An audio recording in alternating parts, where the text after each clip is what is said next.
शनिवार की सुबह 7:30 बजे मैंने शहर के दूसरे हिस्से में जाने के लिए बस पकड़ी और सबक शुरू हुए। मैं तुम्हें 1 घंटे के 10 सेंट दूंगा। 1956 की सैलरी के हिसाब से भी 10 सेंट हर घंटे की सैलरी से कम थे। माइकल और मैं सुबह 8 बजे उसके डैडी से मिले। वे पहले से ही बिजी थे और उनके पास 1 घंटे से भी ज्यादा का काम मौजूद था। जब मैं उनके साधारण छोटे और साफ घर के सामने पहुंचा तो मैंने देखा कि उनका कंस्ट्रक्शन सुपरवाइजर अपने पिकअप ट्रक में वहां से जा रहे थे। माइक मुझे दरवाजे पर ही मिल गया। डैडी अभी फोन पर हैं और उन्होंने कहा है कि हम लोग पीछे के एरिया में उनका इंतजार करें। माइक ने दरवाजा खोलते हुए कहा। जब मैंने उसके पुराने घर की दहलीज के अंदर कदम रखा तो लकड़ी के पुराने फर्श की चरमराहट सुनाई दी। दरवाजे के अंदर सस्ती सी चटाई थी। चटाई वहां इसलिए रखी गई थी ताकि फर्श पर पड़े अनगिनत पैरों के निशानों को छुपाया जा सके। हालांकि वो साफ थी, पर यह साफ दिखता था कि वो पुरानी हो गई थी और उसे बदल देना चाहिए। जब मैं लिविंग रूम में घुसा तो वहां मेरा दम घुटने लगा था। वहां पुराने फर्नीचर की बू आ रही थी और इसमें कोई शक नहीं है कि उस फर्नीचर को म्यूजियम में होना चाहिए था। सोफे पर 2 औरतें बैठी थीं जिनकी उम्र मेरी मां से थोड़ी ज्यादा होगी। औरतों के सामने एक आदमी मजदूरों के कपड़ों में बैठा हुआ था। उसने खाकी पैंट और खाकी शर्ट पहन रखा था। हालांकि कपड़े साफ और प्रेस किए हुए थे। उस आदमी की उम्र मेरे डैडी से लगभग 10 साल ज्यादा होगी, शायद 45 साल। ये लोग कौन हैं? मैंने पूछा। अरे ये लोग डैडी के लिए काम करते हैं। बूढ़ा आदमी उनके वेयर हाउसों को संभालता है और औरतें रेस्टोरेंट की मैनेजर हैं। और तुमने उस कंस्ट्रक्शन सुपरवाइजर को तो देखा ही होगा जो यहां से 50 मील दूर एक सड़क के प्रोजेक्ट पर काम कर रहा है। उनका दूसरा सुपरवाइजर जो बहुत से घर बना रहा है वो तुम्हारे आने के पहले ही जा चुका है। क्या ऐसा हमेशा ही होता है? मैंने पूछा। हमेशा तो नहीं, पर अक्सर ऐसा ही होता है, माइक ने कहा और मेरे पास अपनी कुर्सी खींचते हुए वो मुस्कुराया। मैंने उनसे पूछा था कि क्या वे हमें पैसा बनाना सिखाएंगे। माइक ने मुझे बताया। अच्छा, और उन्होंने इसका क्या जवाब दिया? मैंने एक्साइटेड होकर पूछा। पहले तो उनके चेहरे पर हंसी आई, फिर कुछ सोचकर उन्होंने कहा कि वे हमारे सामने एक ऑफर रखेंगे। अच्छा, मैंने कहा और अपनी कुर्सी की पीठ दीवार से टिका ली। मैं वहां कुर्सी के पिछले 2 पैरों के सहारे टिका बैठा रहा। माइक ने भी ऐसा ही किया। क्या तुम्हें पता है वो कौन सा ऑफर देने वाले हैं? मैंने पूछा।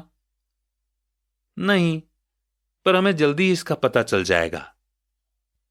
अचानक माइक के डैडी उस पुराने दरवाजे से घुसकर उस कमरे में दाखिल हुए जहां हम बैठे हुए थे।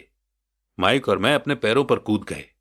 आदर के कारण नहीं, बल्कि इसलिए कि हम चौंक गए थे। तो बच्चों, तैयार? माइक के डैडी ने एक कुर्सी हमारे पास खिसकाते हुए पूछा। हमने अपने सिर हिलाए और अपनी कुर्सियों को दीवार के पास से खींचकर उनके सामने रख लिया। वे एक लंबे चौड़े शरीर के मालिक थे, लगभग 6 फीट ऊंचे और वजन करीब 90 किलो होगा। मेरे डैडी इससे ऊंचे थे, लगभग इसी वजन के, और माइक के डैडी से 5 साल बड़े। वे लगभग एक जैसे ही थे, हालांकि दोनों एक ही प्रजाति के नहीं थे। हो सकता है कि उनकी एनर्जी एक सी हो। माइक का कहना है कि तुम पैसा कमाना सीखना चाहते हो। क्या यह सही है, रॉबर्ट? मैंने तुरंत सहमति में अपना सिर हिलाया। हालांकि मुझे थोड़ा सा डर भी लग रहा था। उनके शब्दों और मुस्कुराहट के पीछे बहुत ताकत थी। अच्छा, यह रहा मेरा ऑफर। मैं तुम्हें सिखाऊंगा, लेकिन मैं ऐसा क्लासरूम के स्टाइल में नहीं करूंगा। अगर तुम मेरे लिए काम करोगे तो उसके बदले में तो मैं तुम्हें सिखाऊंगा, और तुम मेरे लिए काम नहीं करोगे तो मैं तुम्हें नहीं सिखाऊंगा। अगर तुम काम करते हो तो मैं तुम्हें ज्यादा तेजी से सिखा सकता हूं, और अगर तुम सिर्फ बैठकर मेरी बातें सुनते हो जैसा कि तुम लोग स्कूल में करते हो तो इससे मेरा समय बर्बाद होगा। यह मेरा ऑफर है, इसे या तो मान लो या फिर वापस लौट जाओ। क्या मैं पहले आपसे एक सवाल कर सकता हूं? मैंने पूछा। नहीं, इसे या तो मान लो या फिर वापस लौट जाओ। मेरे पास बर्बाद करने के लिए फालतू समय नहीं है। अभी ढेर सारा काम पड़ा हुआ है। अगर तुम में तुरंत फैसला करने की क्षमता नहीं है तो तुम कभी पैसे कमाना नहीं सीख पाओगे। मौके आते हैं और चले जाते हैं, इसीलिए तुरंत फैसला लेने की एबिलिटी एक इंपॉर्टेंट स्किल है। तुमने जैसा चाहा था वैसा एक मौका तुम्हारे सामने मौजूद है। अगले 10 सेकंड में या तो पढ़ाई शुरू हो जाएगी या फिर यह हमेशा के लिए खत्म हो जाएगी। माइक के डैडी ने चिढ़ाने वाली मुस्कुराहट के साथ कहा। मंजूर, मैंने कहा। मंजूर, माइक ने कहा। बहुत बढ़िया। 10 मिनट में मिसेस मार्टिन आ जाएंगी। उनसे बातें करने के बाद मैं तुम्हें उनके साथ भेज दूंगा और तुम लोगों का काम शुरू हो जाएगा। मैं तुम्हें हर घंटे के 10 सेंट दूंगा और तुम हर शनिवार 3 घंटे काम करोगे। पर आज तो मेरा सॉफ्टबॉल का मैच है, मैंने कहा। माइक के डैडी ने अपनी आवाज को धीमा पर कड़क करके कहा, या तो मान लो या फिर वापस लौट जाओ। मान लिया, मैंने जवाब दिया। सॉफ्टबॉल खेलने के बजाय काम करने और सीखने का ऑप्शन चुनने में ही समझदारी थी। शनिवार की खुशनुमा सुबह 9 बजे माइक और मैं मिसेस मार्टिन के साथ काम कर रहे थे। वे एक दयालु और सब्र वाली औरत थीं। वे हमेशा कहा करती थीं कि माइक और मुझे देखकर उन्हें अपने दोनों बच्चों की याद आ जाती है जो अब बड़े हो गए थे और दूर चले गए थे। हालांकि वे दयालु थी, पर वे कड़ी मेहनत में विश्वास करती थीं और इसलिए वे हमेशा काम करती रहती थीं। वे बहुत कड़क मैनेजर थीं। हम 3 घंटे तक डब्बों को सेल्फ पर से उतारते थे, उनकी धूल साफ करते थे और फिर उन्हें वापस वहीं पर रख देते थे। यह बड़ी मेहनत का काम था और बोरियत भरा भी। माइक के डैडी को मैं अपना अमीर डैडी कहता हूं। उनके पास इस तरह के 9 सुपरमार्केट थे जहां पार्किंग के लिए बहुत सी जगह थी। पड़ोस के जनरल स्टोर जहां लोग दूध, ब्रेड, बटर और सिगरेट जैसी चीजें खरीदते हैं। समस्या यह थी कि हवाई में एयर कंडीशनिंग नहीं थी और गर्मी के कारण स्टोर्स अपना दरवाजा बंद नहीं कर सकते थे। स्टोर के दोनों ओर दरवाजों को पूरा खुला रखा जाता था ताकि सड़क और पार्किंग की जगह सामने दिखती रहे। जब भी कोई कार पार्किंग में आती थी तो उसके साथ धूल का गुबार भी आता था जो स्टोर में घुसकर डिब्बों पर जम जाता था। इसीलिए हम लोगों की नौकरी तभी तक चलती जब तक कि एयर कंडीशनिंग नहीं हो जाती, क्योंकि उसके बाद दुकान के डिब्बों में धूल नहीं जमती और ना ही हमें उन्हें साफ करने के लिए नौकरी पर रखा जा सकता था। 3 हफ्तों तक माइक और मैं मिसेस मार्टिन के पास जाकर 3 घंटे तक काम करते रहे। दोपहर तक हमारा काम खत्म हो जाता था और वो हम में से हर एक के हाथ में 3 छोटे सिक्के डाल देती थी।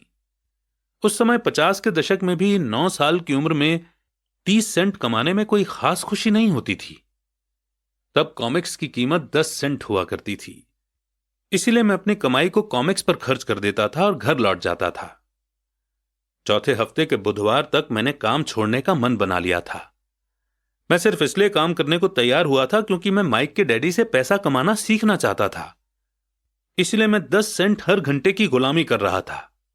और सबसे बड़ी बात तो यह थी कि उस पहले शनिवार के बाद से मैंने माइक के डैडी को देखा तक नहीं था। मैं काम छोड़ रहा हूं, मैंने लंच के समय माइक से कहा।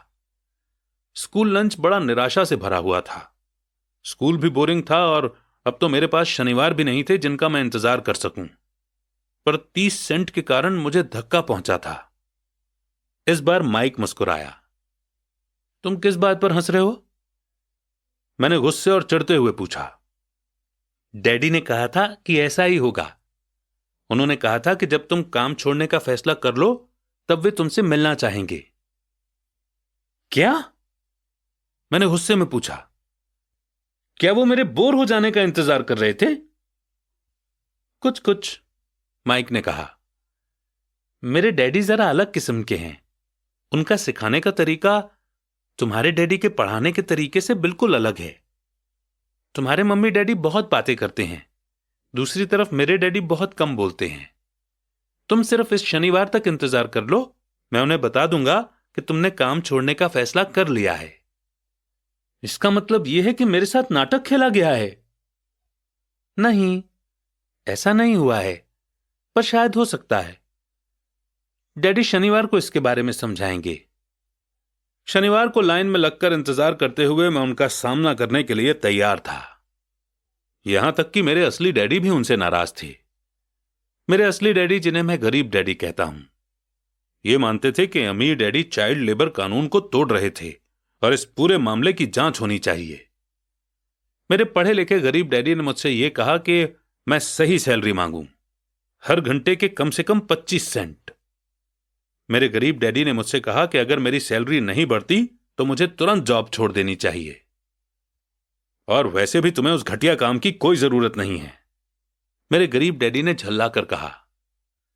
शनिवार को सुबह 8 बजे मैं एक बार फिर माइक के घर उसी पुराने दरवाजे से अंदर घुस रहा था। कुर्सी पर बैठो और लाइन में इंतजार करो, माइक के डैडी ने मेरे घुसते ही कहा। फिर वे अंदर जाकर अपने छोटे से ऑफिस में बैठ गए जो बेडरूम के पास था। मैंने कमरे में चारों तरफ देखा पर मुझे माइक नहीं दिखा। अजीब सा महसूस करते हुए मैं उन्हीं दोनों औरतों के बगल में बैठ गया जो मुझे 4 हफ्ते पहले वहीं पर मिली थीं। वे मुस्कुराईं और सोफे पर थोड़ी सी खिसक गईं ताकि मैं भी बैठ सकूं। 45 मिनट गुजर गए थे और मैं उबल रहा था।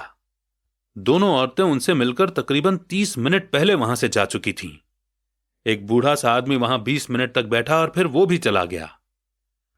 घर खाली था और हवाई में खुशनुमा सुबह को मैं सीलन भरे अंधेरे लिविंग रूम में बैठा हुआ था और इस बात का इंतजार कर रहा था कि एक लालची और बच्चों का शोषण करने वाला आदमी मुझसे बातें करे। मैं सुन सकता था कि वो फोन पर बातें कर रहे थे, ऑफिस में इधर उधर के काम कर रहे थे और मुझे नजरअंदाज कर रहे थे। मेरी इच्छा तो यह हो रही थी कि मैं उस घमंडी आदमी से बिना मिले ही घर लौट जाऊं, पर किसी वजह से मैं रुक गया। आखिर 15 मिनट के बाद ठीक 9 बजे अमीर डैडी अपने ऑफिस से बाहर निकले। बिना कुछ कहे उन्होंने हाथ से मुझे इशारा किया कि मैं उनके ऑफिस में आ जाऊं। अमीर डैडी ने अपनी ऑफिस कुर्सी पर बैठते हुए कहा, या तो तुम्हारी सैलरी बढ़ाई जाए या तुम काम छोड़ रहे हो, है ना? हां, डील के मुताबिक आप अपनी शर्त पूरी नहीं कर रहे हैं, मैंने लगभग आंसुओं से भीगी हुई आवाज में कहा।